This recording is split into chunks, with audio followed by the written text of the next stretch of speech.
Bonjour à tous, comment vous allez? J'espère que vous allez bien par la grâce de Jésus. Ok, aujourd'hui je vais vous parler de quoi? Je vais vous parler de comment faire pour garder le feu de Dieu en nous. Oui, comment faire pour garder le feu de Dieu en nous? C'est un sujet qui est très important parce que beaucoup de gars ils réussissent à avoir le feu de Dieu, mais ils ne réussissent pas à le garder, ou du moins pendant une longue durée. Donc je vais vous donner 3 secrets comment garder le feu de Dieu. Pour garder le feu de Dieu, il faut être constant dans les 3 choses suivantes. Mais avant de commencer, ça me ferait plaisir, s'il vous plaît, que vous vous abonnez et que vous activez la cloche de notification pour ne pas rater mes prochaines vidéos. Merci beaucoup. Okay. Pour garder le feu de Jésus, pour garder le feu de Dieu en nous, il faut faire les 3 choses suivantes. Premièrement, nous devons être constants dans notre vie de sanctification. Pourquoi je dis être constant? Parce que beaucoup de personnes commencent à mener une vie de sanctification, peut-être pendant quelques jours, après, ils tombent dans le péché. L'autre commence à se sanctifier, une semaine après, il tombe dans la fornication, ou dans le mensonge, ou dans la cupidité. Bref, quand quelqu'un tombe dans le péché, le feu de Dieu va s'éteindre en lui, il va se refroidir. Et quand quelqu'un n'a pas le feu de Dieu, ce qui se passe, c'est qu'il perd l'intérêt pour les choses spirituelles. Il perd l'intérêt pour les choses de Dieu. Tout ce qui concerne les choses de Dieu va l'intéresser de moins en moins. Donc, c'est pour ça que c'est très très important de garder le feu de Dieu en nous. Beaucoup de personnes comme ça là ont eu le feu de Dieu, mais ils ont perdu.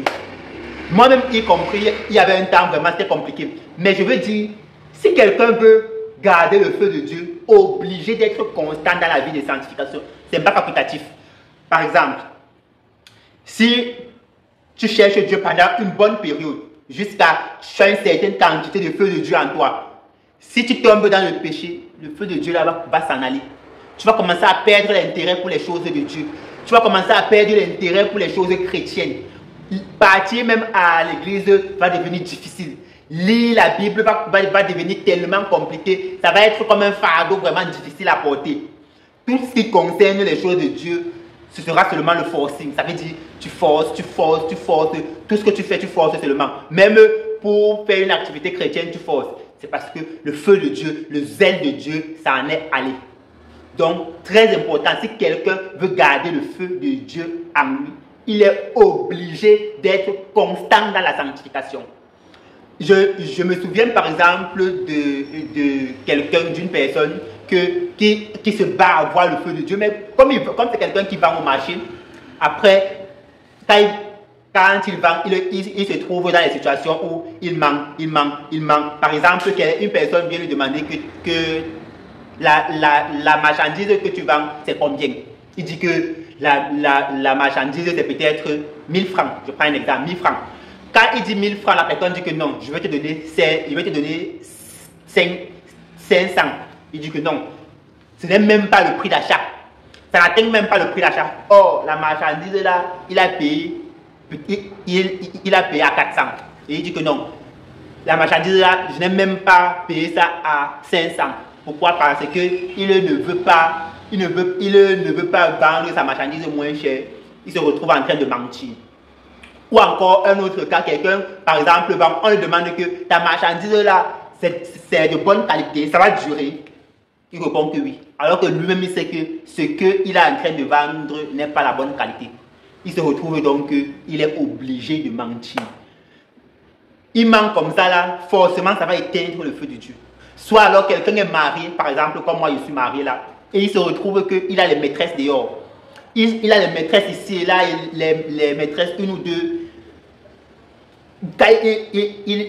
Il couche avec sa femme, mais il couche aussi avec les maîtresses dehors. Ces choses-là, c'est la fornication, c'est l'adultère. Ça va éteindre le feu de Dieu en nous. On ne peut pas garder le feu de Dieu en vivant dans le péché. Ce n'est pas possible. Soit par exemple, d'autres, l'alcool est devenu comme un dieu. Il y a des gens qui ne peuvent pas passer une journée sans boire au moins une bouteille de bière. L'alcool est devenu comme leur dieu. C'est de l'idolâtrie. C'est de l'idolâtrie en fait. D'autres personnes, par exemple, c'est la cupidité. Quelqu'un, donc tu fais le business avec lui, tout ce que lui veut, c'est te frapper, t'escroquer l'argent. Il veut seulement t'escroquer. Quand vous faites un business, il veut avoir sa part et te frapper, avoir aussi ta part. Quelqu'un qui est comme ça, là, tu peux garder le feu de Dieu. Pour garder le feu de Dieu, nous sommes obligés de mener une vie de sanctification.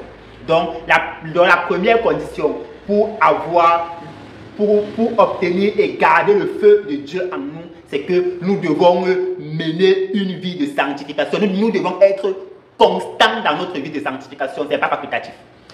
Deuxième condition maintenant pour obtenir et garder le feu de Dieu en nous, c'est que nous devons être constants dans la lecture et la méditation de la parole de Dieu. Je veux dire minimum 1 ou 2 chapitres par jour. Ce n'est pas trop demandé. Si quelqu'un n'a rien fait, minimum vraiment 1 ou 2 chapitres par jour. Chacun doit lire 1 ou 2 chapitres, se battre à lire 1 ou 2 chapitres par jour dans la Bible. Ça va nous aider à garder le feu, obtenir et garder le feu de Dieu en nous. Pourquoi je dis ça? Beaucoup de personnes se disent que la Bible, pour lire ça, c'est facultatif. Ils lisent s'ils veulent. Non. Si quelqu'un ne lit pas la parole de Dieu dans les choses chrétiennes, il ne va pas grandir dans cela. Il n'aura pas la maturité dans les choses de Dieu, dans les choses de Jésus. Il ne sera pas mature. Dans 1 Pierre chapitre 2, versets 1 à 2, l'apôtre Paul dit: rejetez donc toute malice, toute envie, toute ruse, toute médisance, toute méchanceté. Verset 2, il dit: désirez comme des enfants nouveau-nés le lait spirituel et pur de la parole de Dieu, qui est la Bible, afin que vous croissiez par elle, si vous avez goûté que le Seigneur est bon.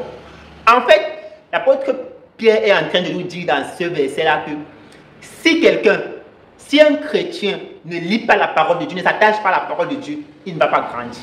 Dans les choses spirituelles, il ne va pas grandir, il va rester un éternel bébé, il va rester un éternel enfant. Pourquoi? Parce que les choses spirituelles sont des choses un peu comme on faisait par exemple quand on était à l'école. Quand on était à l'école, il fallait que tu lises tes cours pour que tu aies la maîtrise de tes cours. C'est la même chose avec la parole de Dieu. C'est la même chose avec la Bible. Si tu veux grandir dans la vie chrétienne, si tu veux avoir la maturité dans les choses chrétiennes, tu es obligé de lire la parole de Dieu chaque jour, afin de gagner en maturité, de maîtriser, de connaître la parole de Dieu, de connaître Dieu. Si tu ne connais pas Dieu, ça va pas, le feu de Dieu, ce sera difficile de garder le feu de Dieu en toi, en fait. Voilà. Ce sera difficile de garder le feu de Dieu. Dans l'évangile de Jean, Jésus-Christ dit: la vie éternelle, c'est que vous connaissez le Père. Si nous ne cherchons pas à connaître la parole de Dieu, on va faire comment pour connaître le Père, pour connaître Dieu? On ne pourra pas connaître Dieu. Donc, c'est indispensable de lire la parole de Dieu chaque jour, la lire, la méditer, afin de garder le feu de Dieu. Dans Hébreux 4, verset 12, dans Hébreux 4, verset 12, et écoutez ce que l'apôtre dit là-bas, il dit: la parole de Dieu est vivante et efficace, plus tranchante qu'une épée quelconque à 2 tranchants, pénétrante jusqu'à partager âme et esprit, jointure et moelle. Elle juge les sentiments et les pensées du cœur.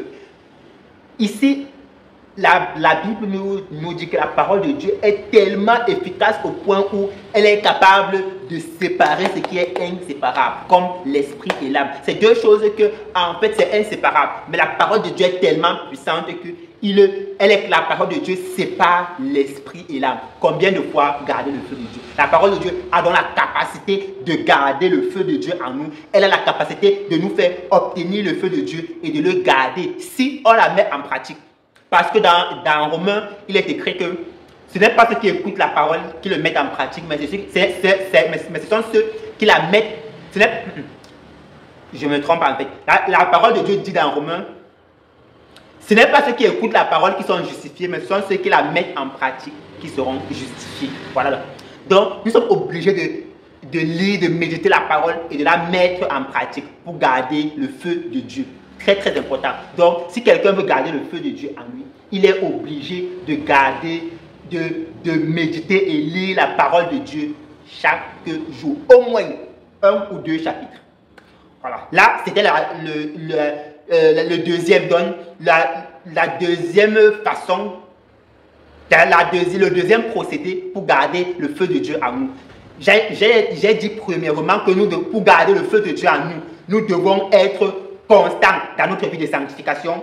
Deuxième, nous devons être constants dans la lecture et la méditation de la parole de Dieu. Au moins 1 ou 2 chapitres. Troisièmement, nous devons être constants dans le jeûne et la prière.